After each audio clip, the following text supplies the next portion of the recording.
بسم اللہ الرحمن الرحیم الحمد للہ رب العالمین والصلاة والسلام علی سید الانبیاء والمرسلین اما بعد۔ حضرات سامعین، ذی الحجہ کا مبارک مہینہ چل رہا ہے۔ اس مہینے میں ایک اہم عمل قربانی ہے جو کہ واجب ہے۔ تو سمجھنا یہ ہے کہ قربانی کس پر واجب ہے، وجوب کی شرائط کیا ہیں، اور قربانی کا نصاب کیا ہے۔ آیا قربانی کا نصاب وہی ہے جو زکوٰۃ کا نصاب ہے یا دونوں میں فرق ہے؟ تو یہ ساری تفصیلات اور اس سے متعلق دیگر چیزیں آپ کے سامنے واضح کرنے کی کوشش کی جائے گی انشاءاللہ۔ تو آئیے سب سے پہلے قربانی کے نصاب کو سمجھتے ہیں۔ قربانی کے لیے صاحب نصاب 5 چیزوں سے ہو سکتا ہے۔ نمبر 1 سونا، نمبر 2 چاندی، نمبر 3 نقدی، نمبر 4 مال تجارت، نمبر 5 ضرورت سے زائد چیزیں، یا پھر ان میں سے بعض اشیاء کا مجموعہ جو 52.5 بھری چاندی کی قیمت کو پہنچ جائے تو اس پر قربانی واجب ہے۔ اسے ذرا تفصیل سے سمجھتے ہیں۔ نمبر 1 سونا۔ اگر کسی کے پاس 7.5 بھری یعنی 87 گرام 480 ملی گرام سونا ہو تو اس پر قربانی واجب ہے۔ نمبر 2 چاندی۔ اگر کسی کے پاس 52.5 بھری یعنی 612 گرام 360 ملی گرام چاندی ہو تو اس پر بھی قربانی واجب ہے۔ نمبر 3 نقدی، یعنی اگر کسی کے پاس 52.5 بھری چاندی کی قیمت نقدی کی شکل میں موجود ہو تو اس پر بھی قربانی واجب ہے۔ نمبر 4 مال تجارت۔ مال تجارت فقہ کی اصطلاح میں اس مال کو کہا جاتا ہے جو انسان نے بیچنے کی نیت سے خریدا ہو۔ نمبر 5 ضرورت سے زائد چیز۔ ضرورت سے زائد چیز کا مطلب یہ ہوتا ہے کہ وہ چیز پورے سال میں ایک مرتبہ بھی استعمال نہ ہوتی ہو۔ اسی طرح وہ چیز جسے شریعت ضرورت تصور نہیں کرتی۔ مثال کے طور پر کسی کے گھر میں ٹی وی ہے، کسی کے گھر میں 50 انچ کی اسکرین LED یا LCD لگی ہوئی ہے۔ یہ چیزیں ضرورت میں داخل نہیں ہیں، بلکہ الٹا یہ تو گناہ کی چیز ہے، وبال کی چیز ہے۔ تو شریعت اسے ضرورت کیسے تصور کرے گی؟ تو ایسی چیز جو یا تو سال بھر میں ایک دفعہ بھی استعمال نہ ہوتی ہو، یا وہ چیز جس کو شریعت لغو اور فضول قرار دیتی ہے، چاہے وہ اسے دن میں 10 دفعہ ہی کیوں نہ استعمال کرتا ہو، وہ ضرورت سے زائد ہے، اس لیے کہ شریعت نے اس سے منع کیا ہے۔ تو ایسی وہ تمام چیزیں جو ضرورت سے زائد ہوں وہ بھی قربانی کے نصاب کا حصہ ہوتی ہیں۔ اب یہاں ایک بات یہ سمجھنی چاہیے کہ سونے کا نصاب ہے 7.5 بھری اور چاندی کا نصاب ہے 52.5 بھری۔ اب اگر کسی کے پاس یا کسی خاتون کے پاس 2 بھری یا 3 بھری سونا ہو تو کیا اس پر قربانی واجب نہیں ہے؟ لوگ یہ سوال کرتے ہیں اور کہتے ہیں کہ 3 بھری پر تو زکوٰۃ اور قربانی واجب نہیں ہے۔ تو ان لوگوں کو یہ بات اچھی طریقے سے سمجھ لینا چاہیے کہ سونے کا نصاب اس وقت معتبر ہوتا ہے جب کسی کے پاس سونے کے علاوہ مذکورہ ان 4 چیزوں میں سے کچھ بھی نہ ہو، صرف سونا ہو۔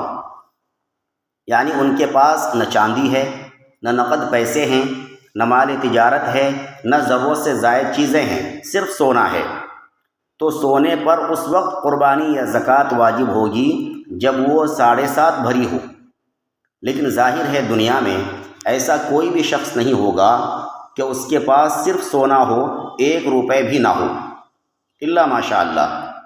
اب اگر کسی کے پاس 2 بھری یا 3 بھری سونا ہے اور اس کے ساتھ ساتھ اس کے پاس 10 روپے بھی ہیں یا کوئی ضرورت سے زائد چیز بھی ہے، تو ایسی صورت میں شریعت سونے کے نصاب کا اعتبار نہیں کرتی، بلکہ ایسی صورت میں شریعت چاندی کے نصاب کا اعتبار کرتی ہے، اور چاندی کا نصاب ہے 52.5 بھری۔ اب اگر مثال کے طور پر کسی خاتون کے پاس 2 بھری سونا ہے اور اس کے ساتھ ساتھ 10 روپے بھی ہیں، تو اب سونے کے نصاب کا اعتبار نہیں ہوگا، بلکہ اب اس 2 بھری سونے کی قیمت لگائی جائے گی، اور ظاہر ہے 2 بھری سونے کی قیمت 52.5 بھری چاندی کی قیمت سے بہت زیادہ ہے، کیونکہ 52.5 بھری چاندی کی قیمت زیادہ سے زیادہ 38,000 یا 40,000 ہوگی، اور 1 بھری سونے کی قیمت اس کا ڈبل ہے، اور اگر 2 بھری ہوں تو اس کا 3 یا 4 ڈبل ہو جائے گا، کیونکہ سونا 80,000 یا 70,000 ہی مان لیجئے تو 1,40,000 ہوں گے، جبکہ 40,000 پر ہی صاحب نصاب ہو جاتا ہے اور قربانی واجب ہو جاتی ہے۔ یہ تو ہے قربانی کا نصاب۔ اب یہاں ضرورت سے زائد چیزوں کی تھوڑی تفصیل سمجھ لیجئے۔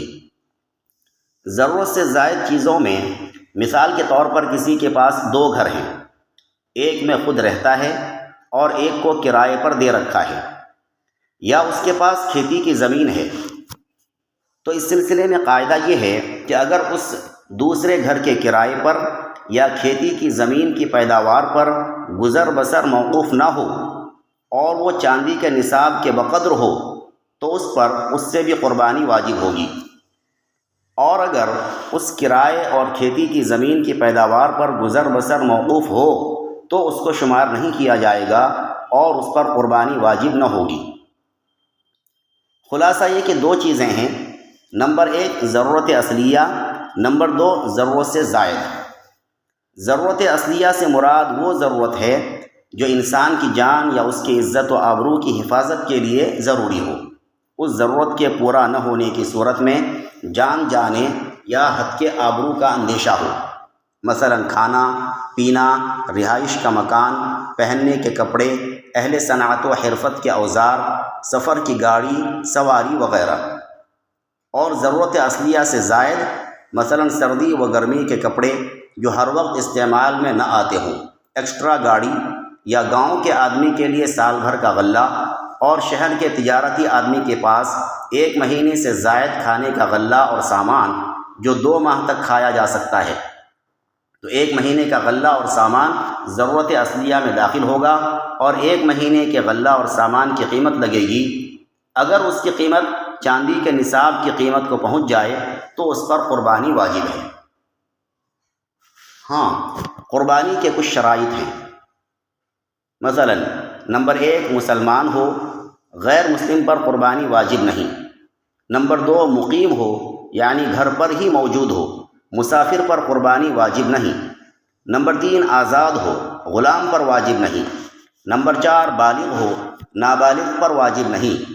نمبر 5 عاقل یعنی عقل مند ہو، مجنون اور پاگل پر قربانی واجب نہیں۔ نمبر 6 مالدار ہو، ظاہر ہے مسکین اور نادار پر قربانی واجب نہیں ہوگی۔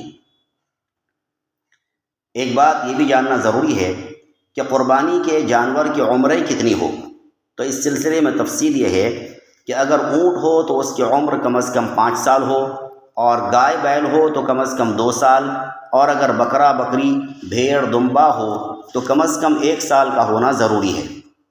البتہ دمبا اگر اتنا فربا اور موٹا ہو کہ دیکھنے میں پورے سال کا معلوم ہو تو 1 سال سے کم ہونے کے باوجود بھی اس کی قربانی جائز ہے، بشرطے کہ 6 ماہ سے کم نہ ہو۔ اب ایک سوال یہ ہے کہ نصاب قربانی اور نصاب زکوٰۃ میں کیا فرق ہے؟ تو اس کا جواب یہ ہے کہ وجوب زکوٰۃ کے لیے 2 شرطیں ہیں۔ نمبر 1 مال نامی ہو، یعنی بڑھنے والا ہو، بڑھتا رہتا ہو، خواہ خلقتاً نامی ہو جیسے سونا چاندی کہ اس کی قیمت بڑھتی رہتی ہے، یا آدمی کے عمل سے نامی ہو جیسے مال تجارت کہ آدمی تجارت کرے گا تو مال یقیناً بڑھے گا۔ نمبر 2 اس مال پر سال گزر جائے، مثلا امسال 1 جنوری کو آدمی صاحب نصاب ہوا تو اگلے سال 1 جنوری تک وہ صاحب نصاب ہی رہے، پھر اس پر 2.5% یعنی 40واں حصہ زکوٰۃ واجب ہوگی، جبکہ وجوب قربانی کے لیے نہ تو مال کا نامی ہونا شرط ہے اور نہ ہی اس پر سال گزرنا شرط ہے۔ اسی وجہ سے اگر کوئی شخص قربانی کے دن یا 12 ذی الحجہ کے غروب آفتاب سے پہلے صاحب نصاب ہوا تو اس پر بھی قربانی واجب ہے۔ آخر میں قربانی ہی کے تعلق سے 2 اہم اور ضروری باتیں عرض کر دینا مناسب ہے۔ نمبر 1، کیا شوہر کے ذمے بیوی کی طرف سے قربانی کرنا واجب ہے؟ تو اس کا جواب یہ ہے کہ اگر شوہر بیوی کی طرف سے نماز ادا کر لے یا بیوی کا روزہ شوہر رکھ لے، جس طریقے سے یہ ممکن نہیں ہے اسی طریقے سے اگر بیوی کے پاس سونا یا چاندی یا دیگر چیزیں بقدر نصاب ہو تو اس کی قربانی خود اس پر واجب ہوگی، کیونکہ عبادات میں کوئی کسی دوسرے کا ذمہ دار نہیں ہوتا۔ اگر بیوی صاحب نصاب ہونے کے باوجود اپنے جیب خرچ کے پیسے سے یا تھوڑا سا سونا یا چاندی وغیرہ بیچ کر یا کسی بھی طریقے سے قربانی نہیں کرتی تو شوہر گنہگار نہیں ہوگا۔ لیکن عام طور پر اگر شوہر مالدار ہو تو بیوی کی طرف سے قربانی کر دیتے ہیں کہ بیچاری بیوی کہاں سے پیسے لائے گی اور کہاں سونا چاندی بیچنے جائے گی، اس لیے ان کی طرف سے بھی قربانی کر دیتے ہیں۔ البتہ بیوی کی طرف سے قربانی کرنے کے لیے ان کو بتانا اور ان کی اجازت ضروری ہے۔ دوسری اور آخری بات یہ ہے کہ کیا چھوٹے اور نابالغ بچے کے نام سے قربانی کرنا ضروری ہے؟ تو اس کا جواب یہ ہے کہ شرائط قربانی میں سے ایک شرط بالغ ہونا بھی ہے۔ اگر کوئی بچہ مالدار بھی ہو تب بھی اس پر قربانی واجب نہیں ہوگی اور نہ ہی اس کے باپ پر اپنے نابالغ بچے کی طرف سے قربانی کرنا لازم ہوگا۔ البتہ اگر کوئی اپنے نابالغ بچے کی طرف سے از خود قربانی کرتا ہے تو وہ نفلی طور پر کر سکتا ہے، وہ نفلی قربانی ہوگی، اور جس طرح بالغ افراد نفلی قربانی یا ایصال ثواب کی قربانی یا عقیقے کا حصہ واجب قربانی کے حصوں کے ساتھ بڑے جانور میں شامل کر سکتے ہیں، اسی طرح نابالغ بچے کی طرف سے نفلی قربانی کا حصہ بالغ افراد کے ساتھ جانور کے حصوں میں شامل کیا جا سکتا ہے۔ واللہ اعلم بالصواب۔